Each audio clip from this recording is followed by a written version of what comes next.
안녕하세요. 그루식 코리아와 함께하는 창업 비즈니스 모델 개발 과정 교육 강사 김정관입니다. 반갑습니다. 오늘은 사업 계획서 작성에 기반한 비즈니스 모델 이해와 마케팅 비즈니스 모델 성공 사례에 대한 강의를 하도록 하겠습니다. 비즈니스 모델은 어떤 것인가 시작하도록 하겠습니다. 우선 학습 목표는 비즈니스 모델 캔버스를 이해하고 비즈니스 모델을 설명할 수 있다.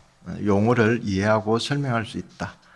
그리고 나 자신이 내가 예상하고 있는 비즈니스 모델에 대한 성공과 실패를 나와 함께 분석하고 만들 수 있다. 그리고 학습하기 전에 이해가 되어야 될 것은 사업계획서 목차와 사업 비즈니스 모델은 사업계획서에 어디에 이렇게 들어가야 되는가 하는 부분들을 말씀드리고 그리고 사례에 대해서 말씀드리도록 하겠습니다. 자, 지금 치타가 가젤을 쫓고 있습니다. 가젤은 살기 위해 도망가는 것 같고요. 치타는 먹기 위해 달리는 것 같습니다. 만약 치타와 가젤이 우리에 가둬놓고 1대1로 공간을 두면 백대백승 치타가 이길 것 같고요. 가젤은 이길 수가 없겠죠. 스타트업으로 창업하여 사업한다는 것은 정글에서 생존하는 것과 같다고 할 수 있겠습니다. 많은 업체가 제품 및 서비스의 성공적인 안착을 위해 노력하지만 쉽지는 않습니다. 초식 동물과 육식 동물은 같은 우리에서는 100대100 치타 같은 육식 동물이 이기게 되겠죠. 그렇지만 야생에서는 달라집니다. 야생에서는 치타가 백전백승하라는 법이 없습니다. 가젤은 일부러 다친 척을 하여 쩔뚝거리거나 숨거나 하여 치타를 매번 따돌리고 있습니다. 치타는 가장 좋은 컨디션으로 2회, 3회 정도의 가젤을 잡지 못하면 굶어 죽게 되죠. 그래서 야생에는 전략이 필요합니다. 우리 스타트업에서도 야생과 같이 어떻게 살아남을 것이냐에 대한 전략이 필요할 것 같습니다. 이번 시간에는 이러한 전략을 가지고 어떻게 성공했던 기업들의 사례를 한번 살펴보고 또 이런 사례를 통해서 어떻게 사업화를 하고 수익원을 만들어내는지 하는 방법들을 제시를 하도록 하겠습니다. 학습 전에 우리 이해할 것은 사업계획서 목차와 내용입니다. 우리 사업계획서는 사업을 체계적으로 준비하고 실행하기 위해서 사업계획서 작성이 필요하고요.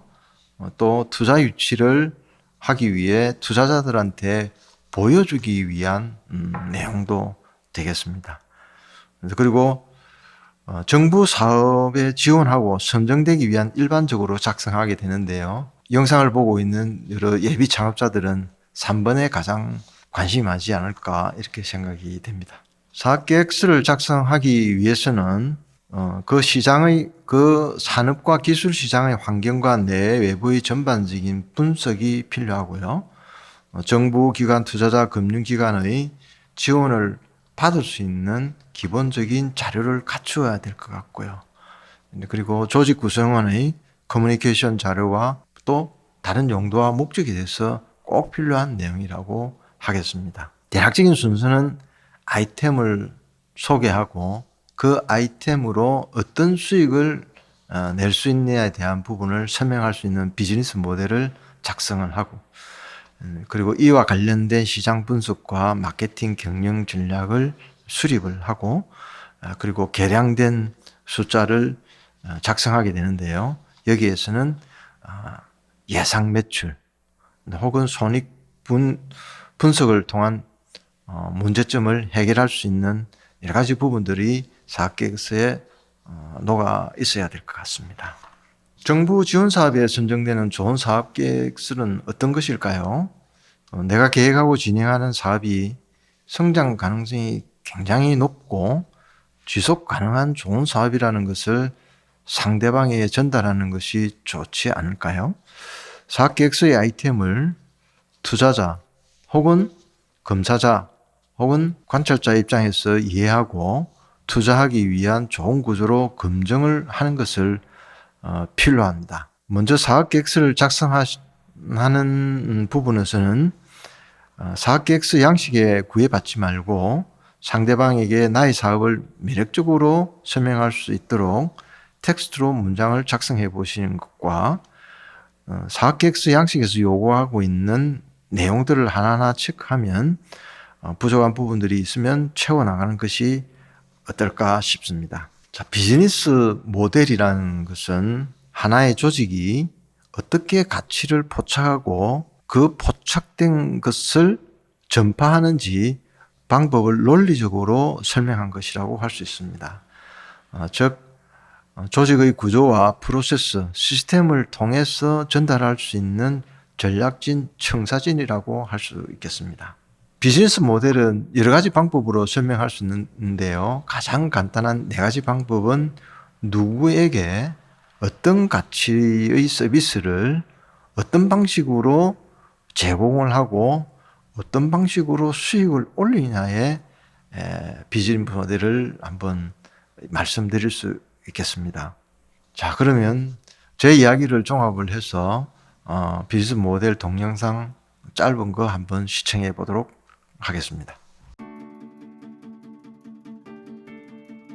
스타트업에게 가장 중요한 것은 무엇일까요? 바로 자신들이 가진 사업 아이템이 실제 현실에서 많은 고객을 끌어모을 수 있는 구체적인 사업 모델, 즉 비즈니스 모델을 구체화시켜보는 것입니다.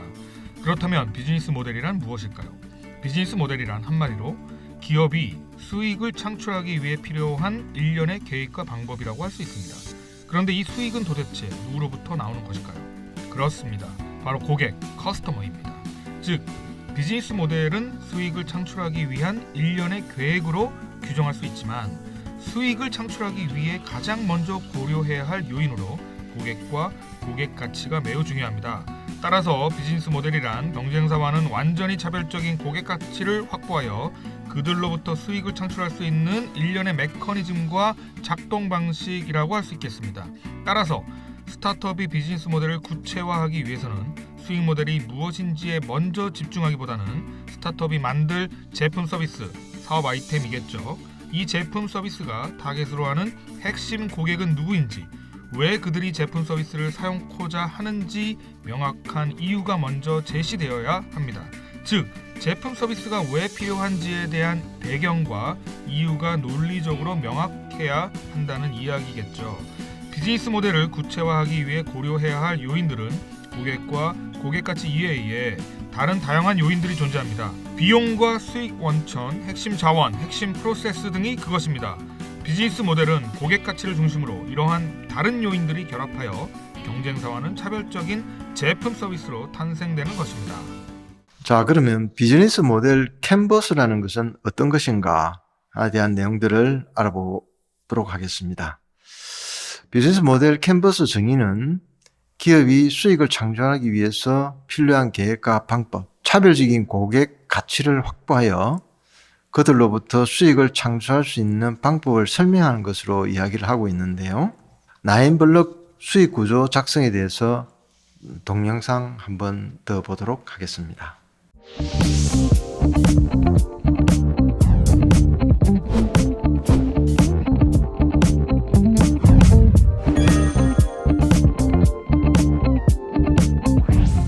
네, 여러분들이 사업을 준비하면서 많이 어려워하는 부분 중에 하나이죠. 비즈니스 모델이라는 건 과연 무엇이고 비즈니스 모델을 어떻게 구체화해야 할까요? 자, 비즈니스 모델은 기업에서 보유하고 있는 제품 또는 서비스를 활용해서 여러분들이 어떻게 매출을 발생시킬 수 있는지 그 구조를 설명하는 것을 이야기합니다. 이를 위해서는 여러분이 우선 어떤 제품과 서비스를 바탕으로 어떠한 소비자에게 가치를 제공하고 그리고 어떠한 방식으로 수익을 실현하는지 이 모든 구조에 대한 설명이 필요한데요. 여러분들이 일반적으로 많이 사용하는 비즈니스 모델의 검증 양식으로는 9블럭 캔버스라고 하는 양식이 있습니다. 9블럭 캔버스의 경우에는 이 가치의 흐름을 표현하는 여러 가지 지표들을 이 캔버스 안에 표현할 수 있는 양식이라고 할 수 있는데요.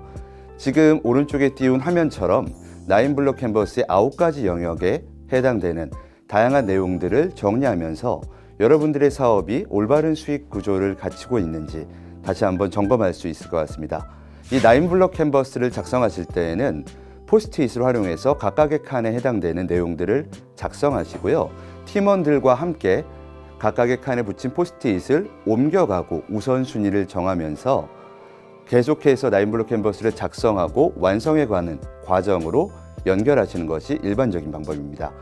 이 수익 구조에 대한 판단은 계속적으로 사업을 진행하면서 변할 수가 있기 때문에 한 번에 완벽한 수익 구조를 구성하기보다는 포스트잇을 작성하고 계속해서 이동하면서 올바른 우리 사업의 비즈니스 모델을 완성해 나가는 방법을 생각한다면 될 것 같습니다. 아직 내가 구축하고 있는 창업 아이템이 불분명한 상황이라면 비즈니스 모델 학습을 위해서 여러분이 익히 알고 있는 브랜드 혹은 회사의 비즈니스 모델을 이 9블록 캔버스 양식에 맞춰서 작성해 보는 방식도 학습하기에 좋은 방법이라고 추천드리고 싶은데요. 여러분이 익히 알고 있고 모두가 알고 있는 서비스의 경우에는 9블록 캔버스의 각 분야들이 여러분들의 눈에 띌 정도로 이미 구축되어 있고 널리 알려져 있기 때문에 이러한 내용을 바탕으로 스터디를 진행하신다면 비즈니스 모델에 대한 여러분의 역량이 향상되는 데 도움이 될 것 같습니다. 만약에 9블록 캔버스가 익숙하지 않아서 비즈니스 모델을 설명하기가 어려우신 상황이라면 저희가 다음으로 제공해드리는 이 화면에 있는 양식들처럼 9블록 캔버스의 중요한 부분만 뽑아낸 이 내용들을 바탕으로 비즈니스 모델을 설명하는 것도 좋은데요. 자, 우리가 이 4가지 내용들을 정확히 표현할 수 있다면 반드시 9블록 캔버스를 사용하지 않아도 제대로 된 비즈니스 모델을 설명하고 있다라고 이야기할 수 있을 것 같습니다. 먼저 우리는 어떠한 서비스를 제 고객들에게 제공하고 있는가? 그리고 두 번째, 우리의 고객은 정확히 어떠한 사람들인가? 세 번째, 그들은 우리 서비스로부터 어떠한 가치를 얻을 수 있는가? 네 번째, 우리는 어떻게 고객들에게 제공한 가치를 어떤 채널을 활용해서 수익으로 연결할 수 있는가? 이 4가지를 명확하게 설명할 수 있다면 여러분이 아이템을 매출로 연결하는 구조가 충분히 설명될 수 있지 않을까 생각합니다. 예를 들어서 오프라인 매장과 고객을 연결하는 O2O 서비스를 준비하고 있다면 어떠한 상품과 경로를 통해서 우리 회사로 돈이 들어오는지, 우리에게 돈을 주는 고객은 누구인지, 서비스의 이용자와 공급자들이 어떻게 연결되어 있는지를 아주 심플한 구조로 명확하게 설명할 수 있다면 9블록 캔버스를 활용하지 않더라도 비즈니스 모델에 대한 기본적인 설명이 완료된다고 할 수 있습니다. 9블록 캔버스를 인터넷에 검색하시고 다양한 양식들을 활용해서 지금 바로 작성을 시작해 보시면 좋을 것 같습니다. 와이즈 플래닛 컴퍼니 김보균 이사였습니다. 감사합니다. 자, 지금까지 동영상에서 이야기했듯이 비즈니스 모델 캔버스 정의에 대해서 들었는데요. 지금 직접 한번 확인해 보도록 하겠습니다. 자, 비즈니스 모델에 대한 정의를 총 9가지로 이렇게 정의를 하고 있습니다. 자, 먼저 한번 1번부터 한번 보겠습니다. 제일 가운데에는 가치 제한이라는 게 있습니다. 고객이 얻을 수 있는 가치. 자, 먼저 누구에게 이 가치를 제한할 것인가에 대한 부분을 한번 생각을 해봐야 될 것 같습니다.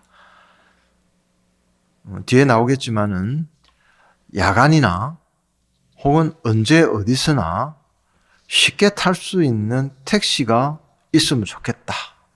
이렇게 생각을 하면 그게 꼭 필요한 고객이 있겠죠.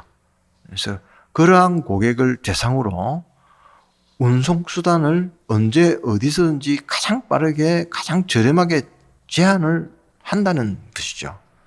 그래서 이런 가치 제한과 고객의 사이에서 나는 어떻게 고객과 만나는 것으로 어떻게 상품을 전달할 것인가에 대한 부분들을 채널과 고객 관계로 정의해 볼 수 있겠습니다. 이 부분을 가치 제한이라고 이렇게 이야기하고 있고요. 이러한 가치 제한을 하기 위해서 핵심 자원이 필요하겠죠. 사람도 필요할 것 같고요. 물적, 인적 자원들도 다 필요합니다. 그래서 이 가치 제한을 운용할 수 있는 핵심 자원, 인적, 물적 자원은 어떤 것인지, 또 이러한 내용들을 가지고 활동하는 부분은 어떤 것인지, 이러한 부분을 활동하는 나의 파트너는 어떤 분들인지, 이런 것들을 캔버스에 9가지 영역으로 나누어서 한번 디테일하게 작성을 해보는 것입니다. 팀들이 있겠죠. 우리 팀들하고 같이 포스트잇을 사용을 해서 나의 고객은 어떤 고객에게 어떤 가치를 주어서 어떤 방법으로 수익을 낼 것인가에 대한 부분들에 대한 각각의 생각들을 이렇게 한번 작성을 해보고, 또 이게 필요한 인적 물적 자원은 어떤 것인지, 또는 어떤 파트너들이 필요할 것인지에 대한 부분들도 상세하게 작성을 해서 한눈에 볼 수 있도록 만드는 것이 비즈니스 모델 캔버스라고 할 수 있겠습니다.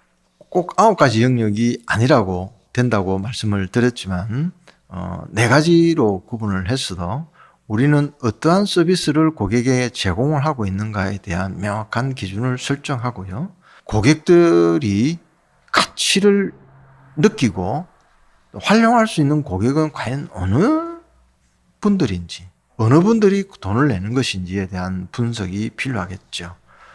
그래서 그러한 가치들은 어떤 것인지, 서비스는 어떤 것인지, 이 부분 또는 우리에게 어떤 채널을 가지고 수익을 제공할 것인가에 대한 4가지 부분들도 추격해서 활용할 수도 있을 것입니다.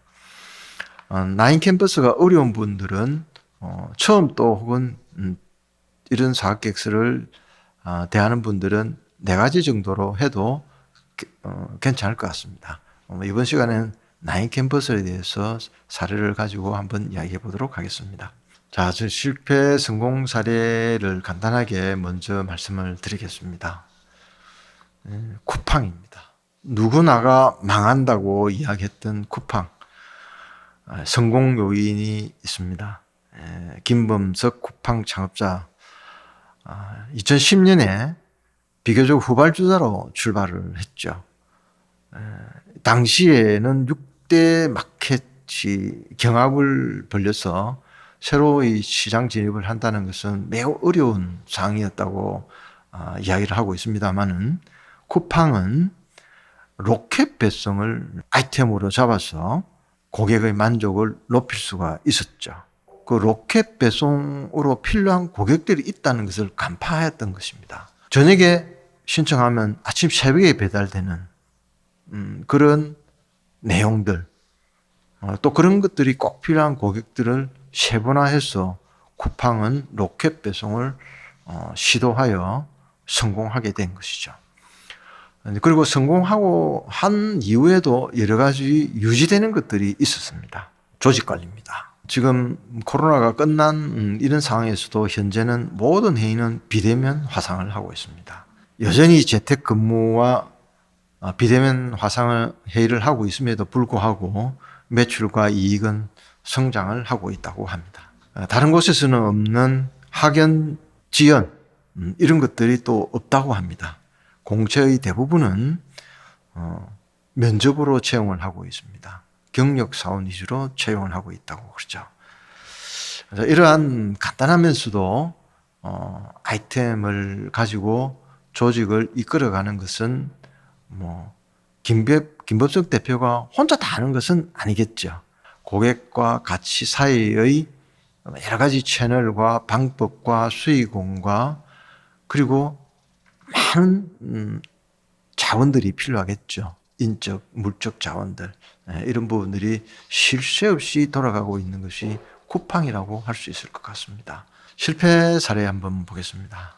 우리 2000년 초반에 미니 홈페이지 싸이월드라고 모르는 분 거의 없을 거로 생각하게 됩니다. 다음 카페나 프리첼 커뮤니티 등 그룹 위주로 이루어지던 사이버 문화를 개인 위주로 바꾸는 정기적인 바꾸고 획기적인 아이템이었습니다. 이 부분은 고객의 니즈를 누구보다도 정확하게 꿰뚫어보는 혁신으로 초기를 출발해서 많은 고객들을 확보를 했죠. 특히 경쟁사가 위로와 선언으로 해서 고객들이 2002년도에 대량 유입이 되었는데 2003년도에 SK 커뮤니케이션과 인수합병을 하면서 싸이월드는 하락길로 접어들어가게 됩니다. 많은 부분들이 중소기업이 대기업으로 합병이 되면서 실패한 사례가 아닌가 이렇게 이야기를 하고 있습니다. 현재도 많은 도전과 성공을 위한 노력들을 하고 있습니다만 아마 따라잡기는 어려운 상황이 아닌가 이렇게 판단이 됩니다. 인수합병 이후에 효과를 못 살리고 인력 관리의 실패 원인으로 꼽고 있고 대기업이 중소기업을 망친 것으로 평가를 하고 있습니다. 여러 가지 휴먼 네트워크에 대한 관계가 실패하게 된 것이죠. 고객이 어떤 것을 원하고 있는지, 고객과의 관계는 어떤 것인지, 고객과의 인적, 물적 자원을 어떻게 운영해야 되는 것인지 간파하지 못한 게 아닌가 이렇게 판단이 됩니다. 대규모 인사의 그 불만으로 인해서 이탈하고 우리 글로벌 시장 분석도 실패를 해서 싸이월드는 막을 이렇게 내리고 지금 이름도 잘 모르는 그런 내용으로 이렇게 남게 되었습니다. 우리 청년 사업가로서 잘 나가고 있는 인라이트라는 회사입니다. 현재 2023년 기업의 그 명이 인라이튼 어찌 좋지 않습니까? 세상을 밝히는, 환경을 생각하는, 인간적인 제품을 재생산하는 혹은 오래가는 전문가들이 모여있는 여러 가지 이런 부분들이 현재에 딱 들어맞는 사업 아이템이라고 생각이 됩니다. 이 부분을 한번 사례를 한번 찾아보겠습니다.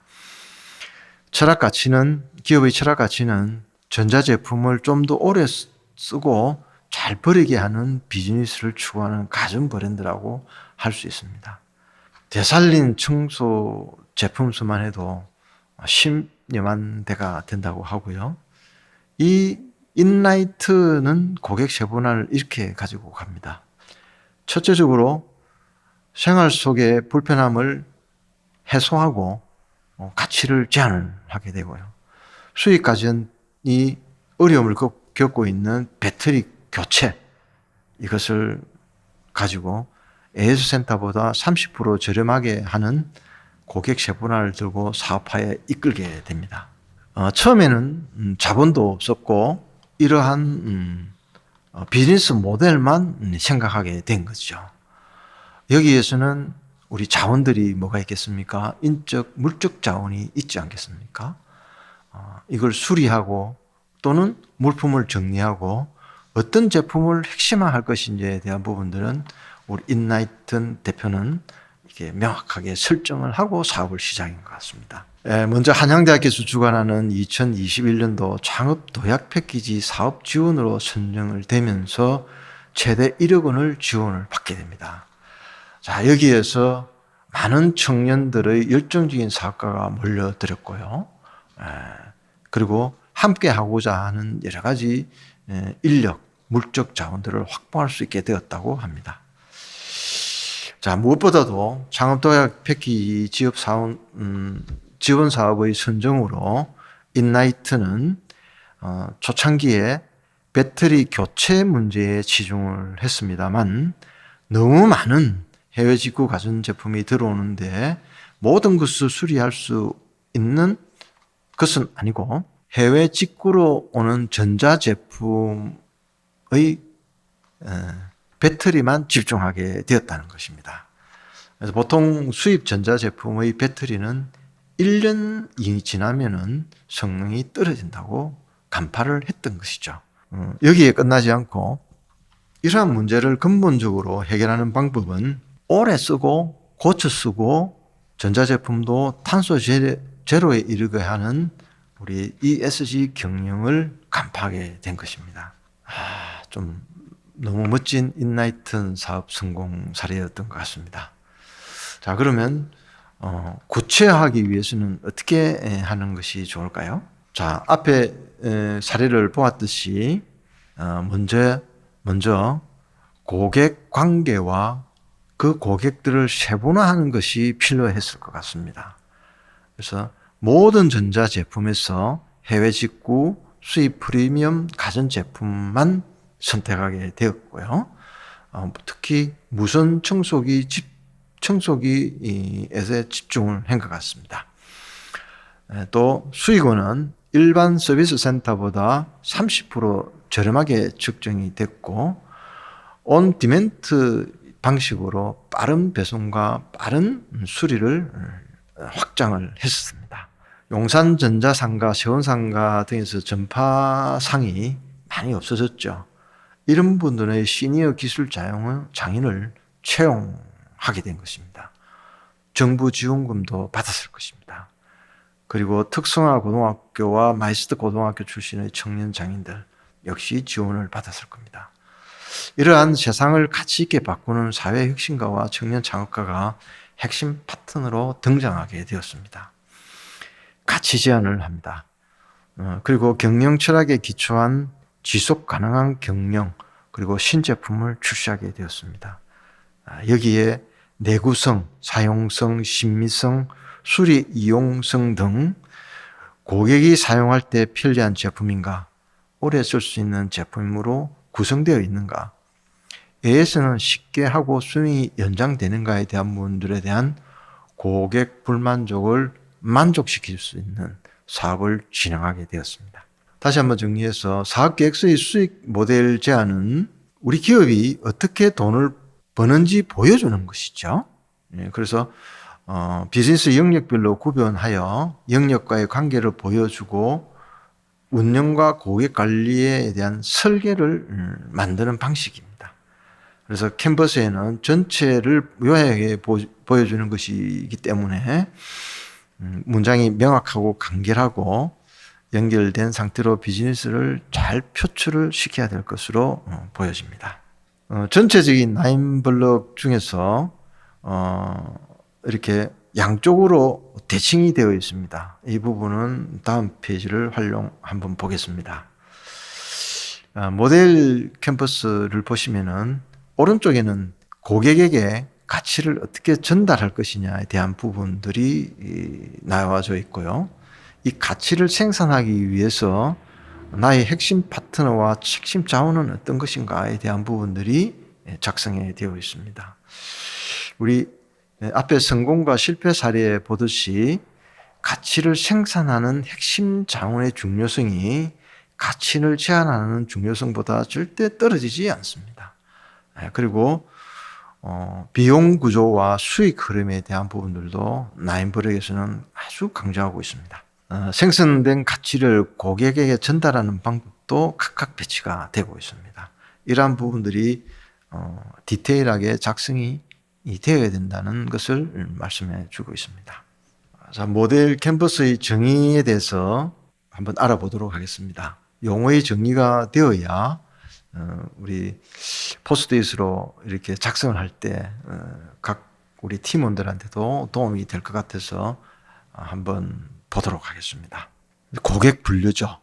고객의 세분화가 되겠습니다. 많은 고객, 많은 제품 혹은 내가 받고자 하는 서비스 중에서 과연 어떠한 고객층이 이 서비스가 필요할 것인가에 대한 고객들을 찾아야 되는 것입니다.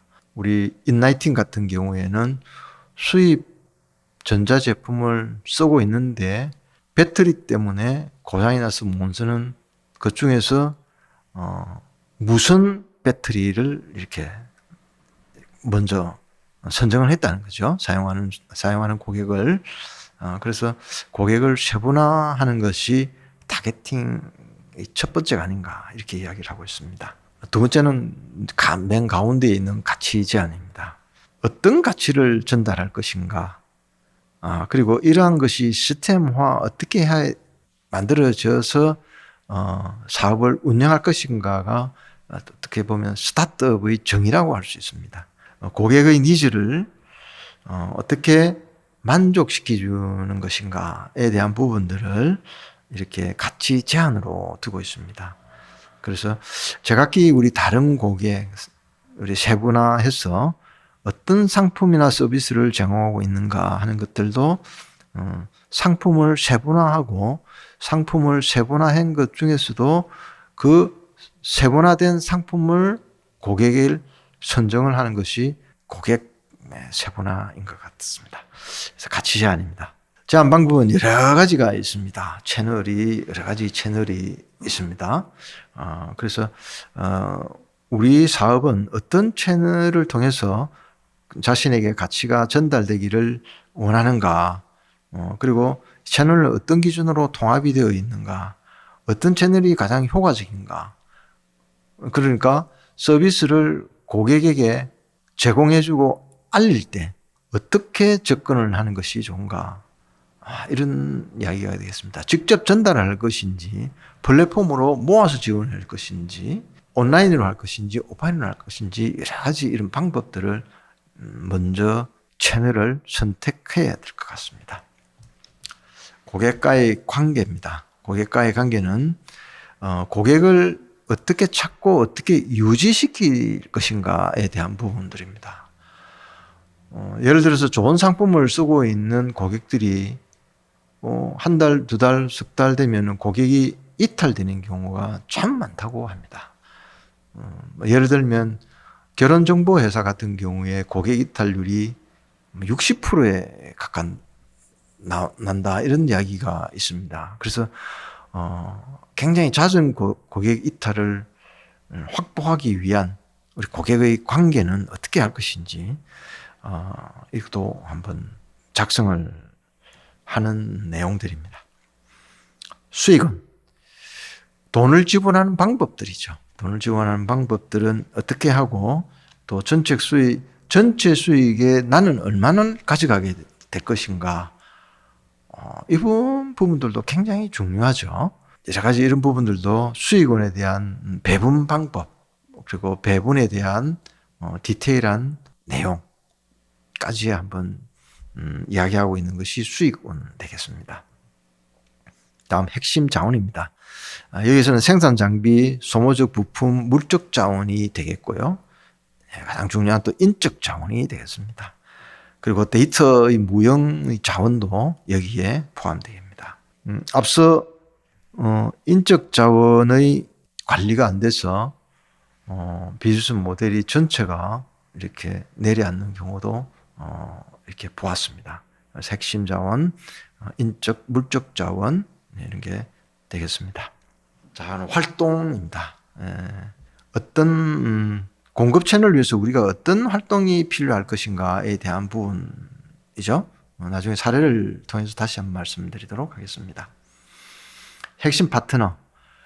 우리 핵심 파트너는 우리 가치를 생산하고 있는데 가치 생산에 필요한 업체는 누구신가? 파트너는 누군가? 이런 부분이 될 것 같습니다. 그래서 이 파트너가 어떤 핵심으로 활동을 수행하고 있는가에 대한 부분들도 핵심 파트너 선정에 대한 내용입니다. 비용 구조입니다. 비용 대비 수익이 나야 좋은 비즈니스 모델이라고 할 수 있을 것 같습니다. 그래서 비용 구조에 대한 분석 가장 중요할 것 같습니다. 자, 이제 사례를 말씀드리겠습니다.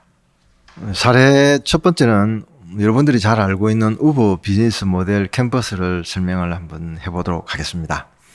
차량 공유 서비스 플랫폼 기업이죠. 우리가 누구나가 이런 아이템은 생각할 수 있습니다.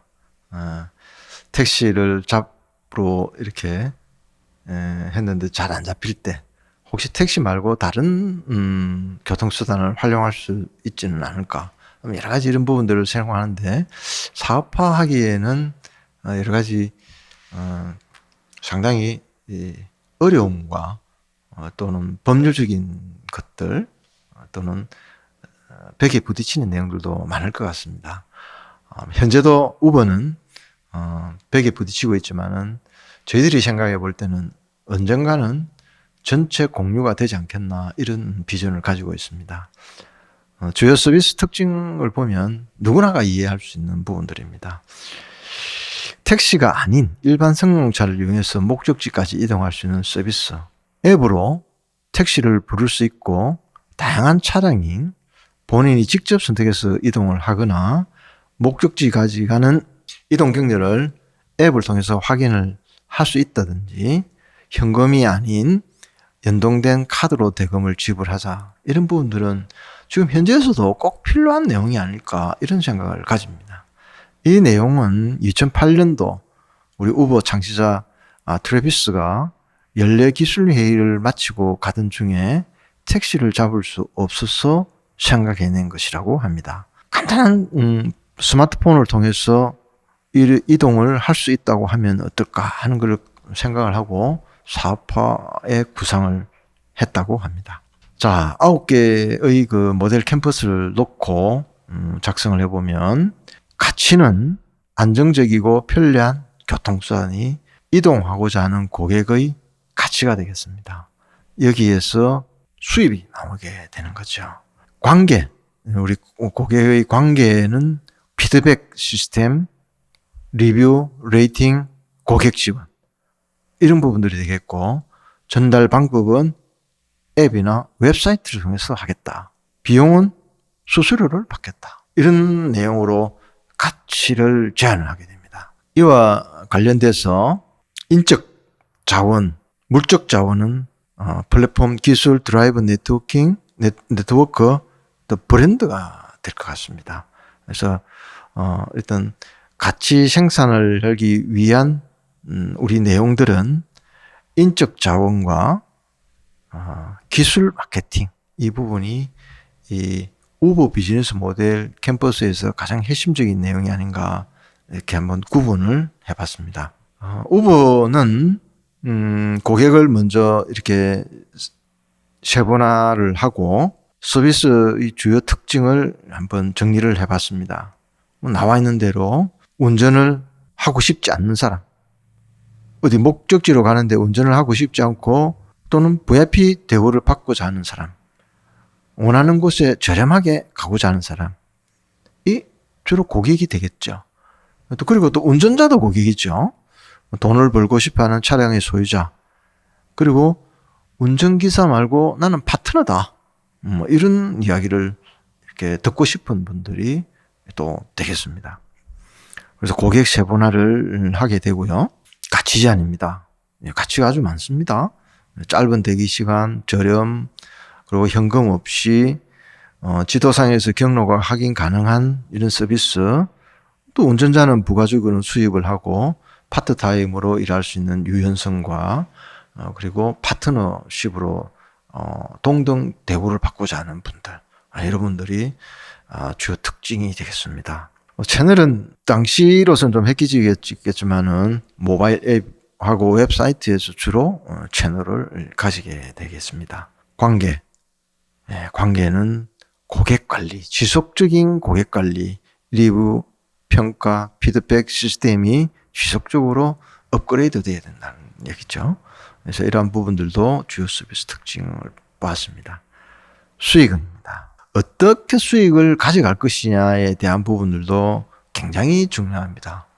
사용하고자 하고 지불하고 돈을 지불하는 고객들 입장에서는 이게 저렴한 비용 또는 편리한 이용이 되어야 자기가 가치를 가지고 활용을 할 것입니다. 결제 구조를 아주 유연하게 하고 또 단순하게 이렇게 결정을 해서 총 비용의 80% 정도는 수수료로 다 들어가고 나머지 20%를 이익을 취한다고 합니다. 그래서 이런 그 고객들과 파트너와 가치를 생산하고 있는 여러 가지 자원들에 대한 이익 부분, 이런 부분들도 우버에서는 굉장히 이렇게 디테일하게 이렇게 수익원을 정한 것으로 보입니다. 필요하겠죠. 기술적 플랫폼 잘 들어가야 되겠죠. 능숙한 운전기사 핵심 자원이게 되겠습니다. 지속적인 활동을 해야 고객을 놓치지 않겠죠. 제품 개발, 관리, 확보, 고용, 배당금, 고객 관리 이런 부분들이 가치 생산할 고객에게 가치를 제안해 줄 수 있도록 지속적으로 생산을 해야 되는 활동들이 되겠습니다. 파트너. 예, 파트너 중요하죠. 예, 운전자가 운전기사 파트너, 결제, 모듈, 그리고 지도 서비스, 투자사, 이런 부분들이 다 핵심 파트너가 되고요. 뭐 BMW 7 시리즈는 뭐 우버에 새 차로 무료 운영을 할 정도로 BMW가 우버의 파트너를 되기를 작정하고 지급도 하고 했답니다. 그래서 우리 이 우버의 비즈니스 모델은 여러 가지 모델 중에서도 우리가 다 생각할 수 있는 부분들을 사업화하고 확장시키는데 이렇게 아주 세심한 부분이 보여집니다. 비용 구조, 기술상 비용이 들겠죠. 임금, 그리고 마케팅 지출 비용, 이런 부분들에 대한 세부적인 회계 자료 이런 것들을 놓고 이렇게 판단할 수 있도록 돼야 될 것 같습니다. 자, 이럼에도 불구하고 예측할 수 없는 법률의 위반 리스크가 있을 수 있습니다. 법률상의 문제가 있어서 여러 가지 반대하는 세력들이 또 이렇게 있습니다. 그래서 현재는 하락률이 좀 이렇게 높아지고 있습니다만은 주가에 대한 하락률이 높아지고 있습니다만 우리가 볼 때는 결국은 우버의 공유 시스템은 확장될 것이다 이렇게 판단하고 있습니다. 넷플릭스 잘 아시죠? 우리 코로나19 때문에 넷플릭스가 더 확장되고 성장했다는 것은 알 수 있습니다. 기본적으로 넷플릭스는 인터넷이 기본적으로 OTT 서비스로 인터넷 서비스를 뜻하게 됩니다. 셋탑 박스가 없는 TV 서비스라고 생각하면 되겠습니다. 이 시스템을 개발하게 된 것은 2000년 이전이죠. 2000년 이전에 비디오 테이프를 빌리고 일정한 시간 내에 이렇게 반납을 하지 않으면은 이렇게 부담금을 또 이렇게 가지고 내야 되는 시기가 있었고 또 우편으로 배송을 받고 반납을 해야 되는 시기가 있었죠. 그래서 한 번에 앱에서 이렇게 TV에서 그냥 앱으로 다운받아서 보면 안 되겠느냐 이런 여러 가지 생각을 하다가 이렇게 개발을 하게 됐다고 하고 그 당시로는 기술적인 문제 때문에 보류가 되다가 2008년도에 와서 서비스를 상용하게 됐다고 이야기를 합니다. 여기에서 또 획기적인 것은 일회용이 아닌 구독형으로 비즈니스 모델을 변경을 했다는 겁니다. 그래서 일회용이 아닌 지속적으로 구독을 하고 고객 관리를 할 수 있는 비즈니스 모델로 변경을 했다는 것이 넷플릭스의 가장 큰 장점이라고 할 수 있을 것 같습니다. 이러한 결과는 고객이 원하는 시스템으로 이렇게 이루어져서 더욱더 성장을 하게 된 게 아닌가 이렇게 생각을 합니다. 우리가 잘 많이 쓰고 있는 리멤버 비즈니스 모델 캔버스입니다. 명함은 찍어 올리면 바로 핸드폰에 입력이 되는 서비스죠. 편리하고 정확하고 관리가 쉽습니다. 2014년도에 서비스를 시작한 이에 현재 누적 3억 장 이상의 명함을 입력했다고 합니다. 현재는 명함 사업을 떠나서 더 확장을 해서 리멤버 채용 솔루션을 적극적으로 확장을 하고 있고 각 분야별 전문가를 연계해주는 서비스도 지금 강화하고 있다는 그런 내용입니다. 결론적으로 될 수밖에 없는 비즈니스 모델이 아닌가 이런 생각을 하게 됩니다. 주요 특징으로는 명함을 주고받는 직장인, 그리고 사업가, 그리고 전문가가 필요한 고객 이런 부분들에 대한 고객들을 세분화하고 일반인들도 이러한 부분을 활용할 수 있도록 하는 고객들을 확장시킨 부분인 것 같습니다. 핵심 자원입니다. 핵심 자원은 명함 관리 전문 인력이 되겠죠. 그리고 명함 관리 앱, 장비, 시설 이런 부분들이 핵심 자원이 되겠고요.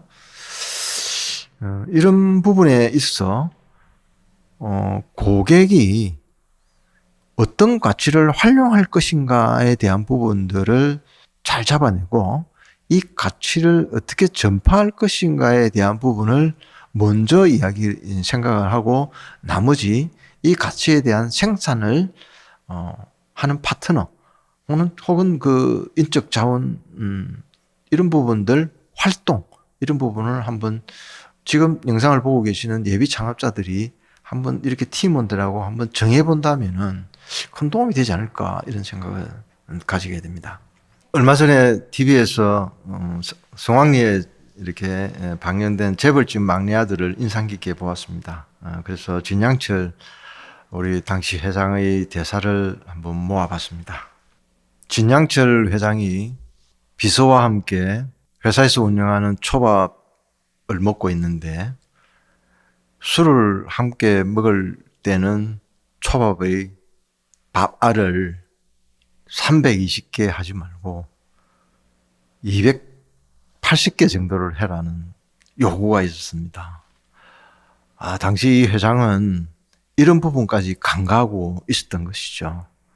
그래서 이 내용이 어디에서 이렇게 나왔는지는 모르지만은 초밥의 장인이 아니면은 이야기할 수 있는 부분도 아니고 초밥의 장인은 이 정도는 알아야 되지 않느냐 하는 정도의 디테일을 이야기하고 있는 것 같습니다. 상당히 인상적이었고요. 전자회사 사장이 진양철 회장한테 보고를 합니다. 작년 대비 15%의 매출이 향상이 되었습니다. 전국 1위를 하고 있습니다. 이렇게 이야기하니까 진양철 회장이 하는 이야기가 전국 체전에서 1등하면 뭐 하느냐 이렇게 대답을 하면서 목표를 세계화로 돌리게 됩니다. 우리나라는 현재 LG와 삼성의 전자제품이 세계 최고위로 올라가고 있습니다. 목표를 이렇게 잡지 않으면은 정말 힘든 스타트가 아니었는가 이런 내용을 인상 깊게 보았습니다. 어떤 내용이든지 사업가는 그게 수익원으로 돌아올 것인가 안 올 것인가 하는 부분들을 매우 수정하게 이야기하는 것입니다. 그게 돈이 됩니까? 이렇게 이야기하는 부분이 항상 우리 스타트업, 중소기업을 이렇게 목표를 하고 있는 기업가는 수익원으로 어떻게 연결이 될 것인가를 생각을 해야지 좋은 제품을 가지고 어떻게 사업을 할 것인가에 대한 부분보다 좀 더 깊게 생각을 해야 되는 부분이 아니겠는가 이렇게 생각을 합니다. 어떤 제품이든지 그 제품과 서비스를 가지고 그게 돈이 어떻게 될 것인가에 대한 부분의 구체적인 내용을 한번 고심을 안 해볼 수가 없겠죠.